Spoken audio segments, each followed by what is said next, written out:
Morning बच्चों।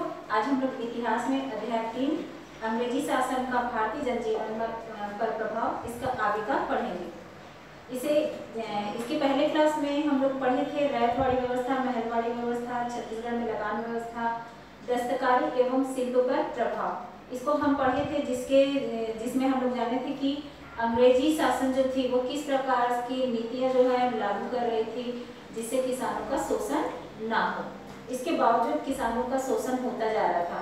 दस्तकार एवं शिल्प पर भी अंग्रेजों की शासन नीति का प्रभाव पड़ा और उनका शोषण हुआ, जिसके कारण से किसान और ये जो शिल्पकार दस्तकार जो थे ये भी अंग्रेजी शासन के विरोध में खड़े हो गए थे। उनमें असंतोष की भावना जो है पनपने लगी थी। आज हम लोग आगे का देखेंगे वनों में रहने वाले लोगों पर प्रभाव। इसको हम लोग आज देखते हैं कि वनों में जो रहने वाले लोग थे उनका अंग्रेजी शासन में उन पर अंग्रेजी शासन का क्या प्रभाव पड़ा और उनमें किस प्रकार से अंग्रेजी शासन के प्रति असंतोष की भावना जो है पनपने लगी थी। तो आइए देखते हैं। अंग्रेजी शासन के दौरान भारत में वनोपज पर आधारित नई नई मिलों व कारखानों की स्थापना हुई। जब अंग्रेजों का शासन था उसी समय वनोपज यानी कि वन से जो भी उपज प्राप्त होती थी उसी पर आधारित जो है कई मिलें और कारखानों की स्थापना हुई और भारत के जंगलों में पाए जाने वाले मजबूत लकड़ियों का जो उपयोग है वो रेल की पटरियों को बिछाए जाने के लिए किया जाने लगा। आप लोग जानते ही हो कि रेल की पटरी अंग्रेजों के समय में ही ये जो रेल की पटरियां बिछाने का कार्य और सबसे पहले जो कार्य हुआ था ये इन्हीं के द्वारा करवाया गया था। भारत के जंगलों में पाए जाने वाली मजबूत लकड़ियों का उपयोग जो है रेल की पटरियों को बिछाए जाने के लिए किया जाता था। साथ ही इंग्लैंड की मिलों के लिए भी लकड़ियां भेजी जाती थी। अब यहाँ पर भारत में जो है रेल की पटरी बिछाने के लिए लकड़ी का उपयोग किया जा रहा है, लेकिन इंग्लैंड की मिलों के लिए भी इन लकड़ियों को भेजा जा रहा था। इससे वनों की कटाई में बहुत तेजी आई। जंगलों में रहने वाले जो आदिवासी जनजाति के जो लोग थे जो झूम की खेती करते थे उन्हें पेड़ काटने आदि पर रोक लगा दी गई। मतलब कि जो जंगल में रहते थे झूम की खेती करते थे। झूम की खेती के बारे में आप लोग जानते हो कि जंगल को साफ करके वहाँ पर बीजों का छिड़काव कर दिया जाता है। किसी प्रकार की हल के द्वारा जुताई या खाद का प्रयोग इस प्रकार कुछ भी नहीं किया जाता है। केवल जंगल को साफ कर दिया जाता है और बीजों का छिड़काव करके वहाँ खेती की जाती है, जिसे कोई झूम खेती कहते हैं। तो ये जो झूम की खेती जो करते थे जो जनजाति लोग उन्हें पेड़ काटने से रोक दिया गया। इससे उनकी जीवन शैली जो है बहुत प्रभावित हुई। अब उसके बाद में जब उनकी जीवन शैली प्रभावित हुई क्योंकि उनको जंगलों से भी वंचित कर दिया जा रहा था, तो फिर वे अपनी खेती यानी कि उनकी जीविका किस प्रकार से चलेगी। अब इसके बाद में आगे देखिए, वे अंग्रेजी शासन के विरोध में उठ खड़े हुए। यहाँ पर अब जिस प्रकार से किसान और दस्तकार शिल्पकार ये अंग्रेजी शासन के विरोध में खड़े हो गए थे, उनमें असंतोष की भावना पनपने लगी थी, वैसे ही यहाँ पर वनों में रहने वाले जो जनजाति के लोग थे उनमें भी असंतोष की भावना जो है पनपने लगी और वे अंग्रेजी शासन के विरोध में उठ खड़े हुए। अंग्रेजों की नीति के विरोध में भारत के विभिन्न जनजाति क्षेत्रों में कई आंदोलन हुए। इनमें बिरसा मुंडा की अगुवाई में मुंडा जनजाति द्वारा किया गया विरोध प्रमुख स्थान रखता है। बिरसा मुंडा जो है एक व्यक्ति का नाम है जो कि मुंडा जनजाति का था। सबसे पहले उसी ने विरोध किया और विरोध करने में उसका प्रमुख स्थान था। वे बदलते समय और अंग्रेजी नीति तथा डीकू बाहरी लोगों के हस्तक्षेप से परेशान था। डीकू यानी कि जो बाहर के लोग यानी कि अंग्रेज जो है बाहर से आए थे तो उनके हस्तक्षेप से वह परेशान था। वे इन परेशानियों को दूर करना चाहते थे। बिहार के छोटा नागपुर के पठार के जंगलों में रहने वाला एक जनजाति व्यक्ति जिसका नाम बिरसा मुंडा जिनका जन्म 1870 के दशक के मध्य हुआ था। इसको याद रखेंगे कि बिरसा मुंडा जो है इसका जन्म कब हुआ था। बिरसा बचपन से ही भेड़ बकरियां चराते, बांसुरी बजाते तथा स्थानीय अखाड़ों में नाचते गाते जीवन बिताते थे।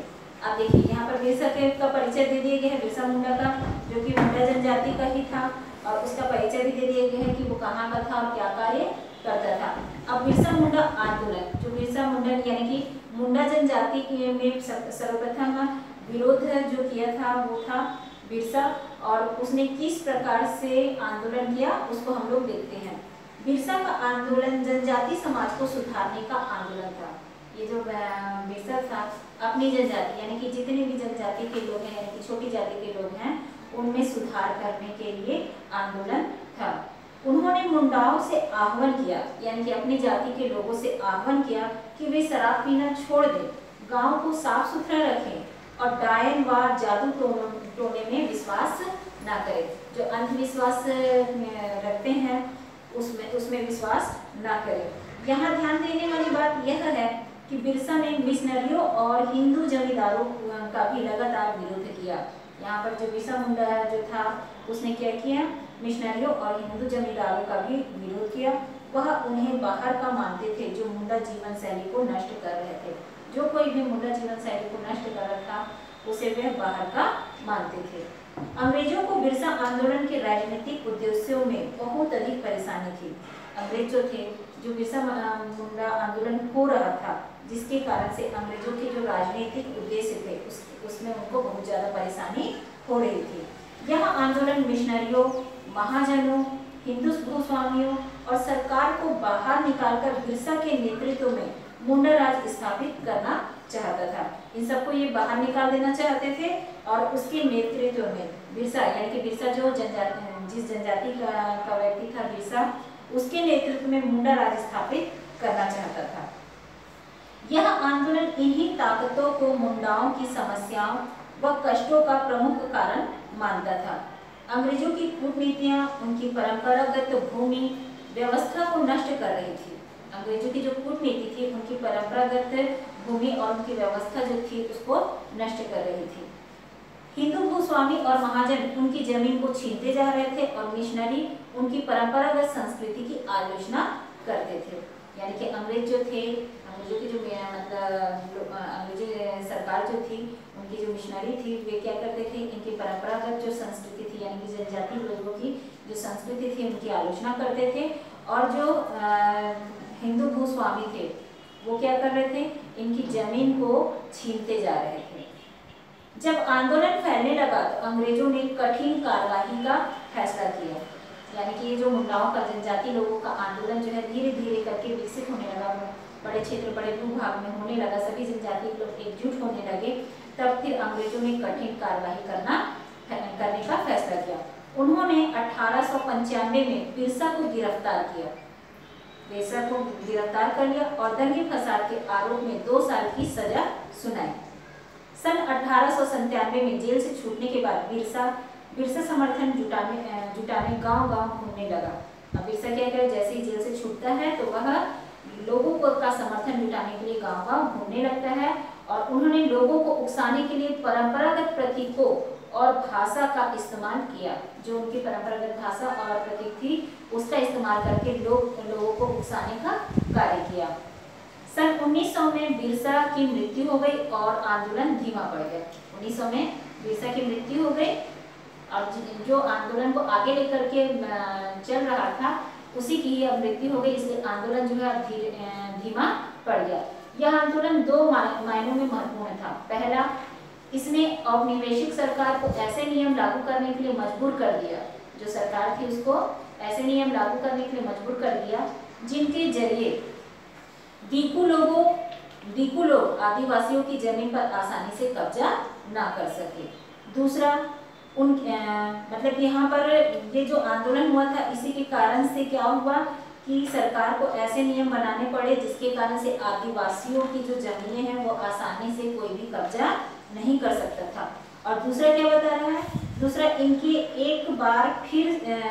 इसने एक बार फिर जता दिया कि अन्याय का विरोध करने और औपनिवेशिक शासन के विरुद्ध अपने गुस्से को अभिव्यक्त करने में जनजाति सक्षम है। मतलब कि कोई भी अन्याय कर रहा है तो उसको चुपचाप नहीं सहन कर रहा है, उसका विरोध करने के लिए और औपनिवेशिक शासन जो है उसके विरोध में अपने गुस्से को जताने के लिए, अपने गुस्से को अभिव्यक्त करने में जनजाति जो है पूरी तरह से सक्षम है। उन्होंने अपने खास अंदाज में अपनी खास रस्मों और संघर्ष के प्रतीकों के जरिए इस काम को अंजाम दिया।